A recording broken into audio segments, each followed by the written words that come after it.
É completamente impensável pra mim que já faz mais de 5 anos que eu tava assistindo e comentando sobre O Mãe, dirigido pelo Darren Aronofsky e lançado em 2017. Esse filme teve um impacto tão grande na minha vida na época que eu cheguei a gravar um outro vídeo um ano depois, né, comentando e dissecando algumas ideias minhas com relação a ele, ideias tanto do ponto de vista da simbologia como da forma, quanto das duas coisas interligadas. E não, o filme não caiu na minha cotação de lá pra cá, ele não perdeu força, muito pelo contrário. Ele ganhou outros significados, outras capacidades de impacto, e eu sigo achando um dos filmes mais importantes, mais impressionantes mesmo em vários aspectos da década passada. O cinema dele, ainda que seja recheado das suas alegorias, dos seus significados, das suas significações, né, e dos seus propósitos existencialistas, eles têm muito mais a oferecer numa ordem mais objetiva das coisas. Mesmo se você olhar filmes como Fonte da Vida, Cisne Negro, Noé e até mesmo lá atrás o Requiem para um Sonho, com todas as ideias contidas ali no meio, com toda a filosofia por trás dos roteiros, a força dele está muito mais na manipulação do sadismo e da forma, na medida em que ele tem muito mais a oferecer do que simplesmente o choque. São experiências que exploram muito bem as possibilidades cinematográficas de suas ideias, e eu acho que O Mãe é o ápice disso, já que é um filme todo concentrado num ambiente fechado, ainda que grande, que vai explorar todas as possibilidades, todas as ideias alegóricas que o Aronofsky tem, mais de uma forma franca e direta do que propriamente ilustrativa. E dá pra ver isso novamente aqui em A Baleia, o novo filme do diretor protagonizado pelo Brendan Fraser, que concorre ao Oscar na categoria de melhor ator. Bom, o A Baleia é baseado numa peça homônima lançada em 2012, que foi escrita pelo Samuel D. Hunter, que é o mesmo cara que está escrevendo aqui a adaptação do roteiro do filme do Aronofsky. É uma história que trata basicamente de um personagem com obesidade mórbida, que é o Charlie, um professor de inglês recluso que depois de perder o namorado, entrou num processo inexorável de autodestruição. Ele começou a comer compulsivamente e no momento que a história começa, tanto do filme quanto da peça, ele tá com seus 270 quilos mais ou menos e tá com a pressão arterial lá em cima, podendo morrer, podendo sofrer uma parada cardíaca a qualquer momento. A única pessoa que cuida dele, né, a única pessoa que presta algum tipo de assistência é a ex-cunhada dele, vivida pela Hong Chau, que é também a enfermeira. E o que a gente vai acompanhar no curso de alguns dias, né, pouco menos de uma semana na verdade, é a tentativa do personagem de se reconciliar com a filha adolescente dele, que ele abandonou quando ela tinha 8 anos de idade. Ela passa a visitá-lo, né, nesse apartamento, e a gente vai ver essa tentativa de reconexão, que é incrivelmente complexa, já que essa personagem é muito problemática e muito difícil, para dizer o mínimo. Eu lembro bem que a minha principal curiosidade quando eu soube que o Aronofsky queria adaptar essa peça e quando eu vi que haveria essa limitação de cenário e de mobilidade, já que a gente está falando de um protagonista que mal consegue ficar de pé, né, que mal consegue se levantar sem a ajuda de um andador ou da enfermeira,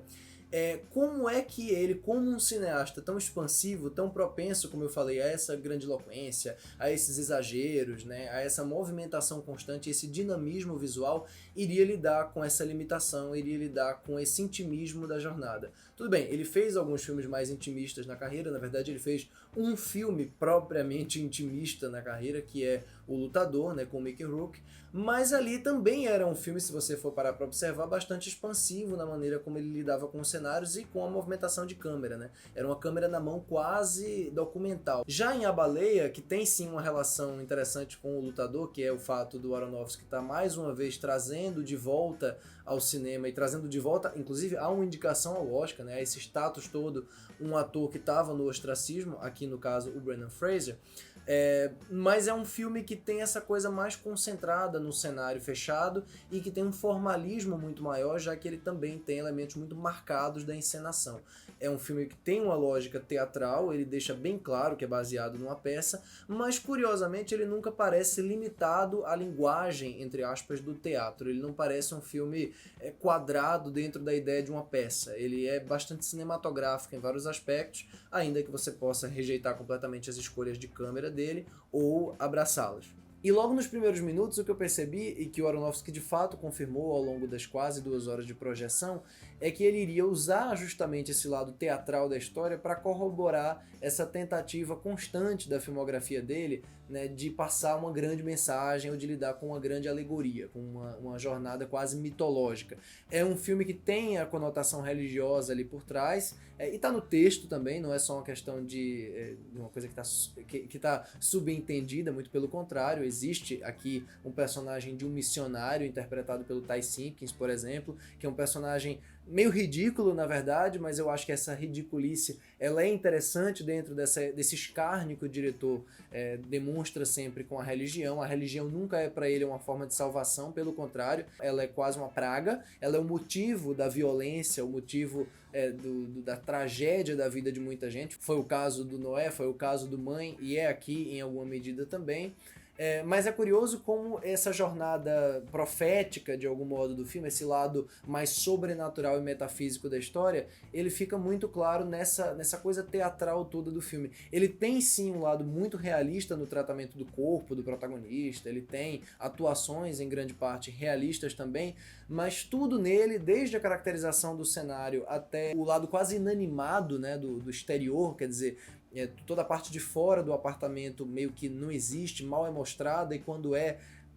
não tem nenhuma importância, né? Isso tudo ajuda a gente nessa sensação de que tudo é um espetáculo, no sentido não de ser uma espetacularização, mas no sentido da gente estar assistindo a uma coisa meio poética, né? O próprio fato do filme abrir e fechar com um ensaio, com a leitura de um texto que tem uma importância muito grande para o filme, inclusive para o título, deixa claro que ele tem sim, mesmo com todo o realismo das situações, uma proposta alegórica. No caso, eu não posso dizer exatamente do que se trata esse ensaio que é lido no filme, mas ele tem uma relação direta com a história de Moby Dick, né? A história das histórias mais importantes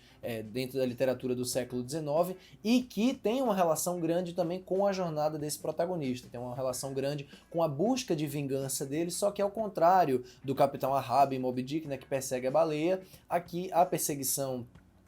talvez seja do próprio diretor em relação ao personagem, mas a vingança em si, ela é uma vingança do Brendan Fraser, do Charlie, né, o personagem dele, contra si mesmo, contra as coisas que ele fez no passado. E é interessante, na verdade, observar como se por um lado o filme e o texto e o próprio diretor tem um escárnio grande pela religião, por outro lado, tudo aquilo que o personagem enxerga como forma de salvação está em elementos mais concretos da humanidade, está em elementos mais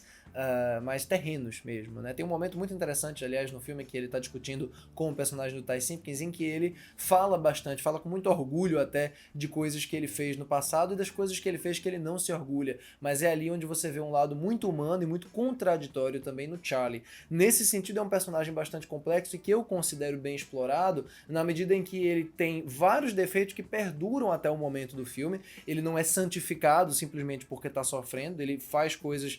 que são reprováveis ao longo das 2 horas de duração. Ele mente, ele tenta comprar de alguma maneira a aproximação com a filha, quer dizer, ele usa dos métodos que ele tem, e eu acho que a direção e o roteiro não necessariamente julgam esses métodos dele. Dito isso, sim, é uma direção que está sempre mostrando e deixando claro as limitações de mobilidade dele de uma maneira muito chocante, e é por isso que muita gente naturalmente está se zangando, se sentindo ofendida e achando o filme muito exploratório dessa questão, porque sutileza realmente não é o que ele tá buscando aqui na maneira como lida com o corpo do personagem e como ele tá comendo compulsivamente, por exemplo, numa cena, ou como ele tá tomando banho, ou se levantando, ou tentando ficar de pé. Tudo isso é mostrado de uma maneira muito material, muito concreta. Eu particularmente gosto disso, porque eu acho que o Aronofsky fica muito melhor quando ele assume de vez os artifícios dele, tanto que eu acho que na última cena da baleia é quando ele me parece se libertar completamente, é quando parece que ele tá saindo daquele movimento do espaço fechado que estava limitando e comprimindo ele e o personagem, e se exorciza para uma coisa maior, se exorciza para algo mais luminoso, literalmente, que ele estava o filme inteiro buscando. Eu acho que a última cena é onde ele atinge esse ápice mesmo, e ao mesmo tempo pode ser considerada por muita gente uma cena brega ou exagerada que vai contrastar com o pretenso realismo de todo o resto. Eu também acho muito interessante a maneira como o filme explora a relação do protagonista com a Liz, a enfermeira vivida pela Hong Chau, que está brilhante no filme, justamente porque ela, por um lado, quer ajudar, por um lado, ela está tentando salvá-lo de alguma forma, mas por outro, ela meio que aceitou o destino dele e o que ela está fazendo, levando comida, levando fast food, levando sanduíche, É meio que dando a ele um último prazer de vida, dando uma última tentativa de ter algum tipo de alegria, né? E ajudando ele a morrer aos poucos de alguma forma. Então existe uma complexidade aí que eu acho bem explorada, principalmente na interação dos dois, que é disparado a melhor interação do filme. Dito isso, eu não gosto tanto quando a Sadie Sink entra em cena, porque eu acho que a violência verbal dela contra o personagem do Brendan Fraser, ela não me parece vir de dentro, ela me parece vir do texto e de um certo piloto automático, entre aspas, da Sadie Sink, já acostumada a interpretar a adolescente birrenta em Stranger Things. Eu gosto muito dela em Stranger Things, mas aqui não me parece nenhuma variação daquela personagem. Parece aquela personagem traumatizada com, sei lá, o irmão dela ou com o pai dela sendo jogada nesse filme. E ainda que ela seja uma boa atriz, isso vai ficando realmente uma coisa de uma nota só. Uma participação que eu gosto, mas eu acho ocasionalmente um pouco limitada por algumas decisões meio quadradinhas do texto, é a Samantha Morton, que faz o papel da ex-esposa do personagem. Ela também tem uma participação muito pequena e muito boa no She Said, da Maria Schrader, do ano passado. Mas aqui eu acho que o que tem de mais bacana na interpretação dela é a sensação que ela e o Brendan Fraser juntos conseguem passar de que eles de fato têm um passado juntos, né? De que eles têm uma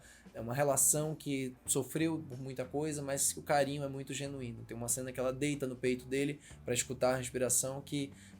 foi um dos momentos pequenos que mais me tocaram no filme. Talvez seja o mais perto de sutil que o Aronofsky consegue ser aqui. Agora, eu preciso comentar sobre o quanto eu não sou tão fã da trilha sonora, não exatamente pela música em si, mas pela mixagem, que é muito frágil, assim. Tanto que os diálogos às vezes são completamente sufocados e ficam inaudíveis. Tem uma cena da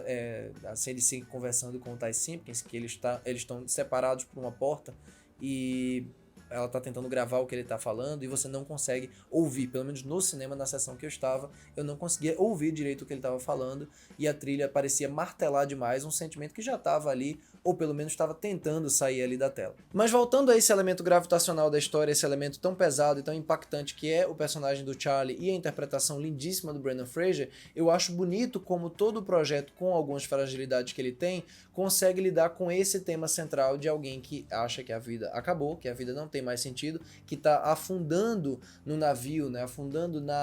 no mar revolto da própria existência,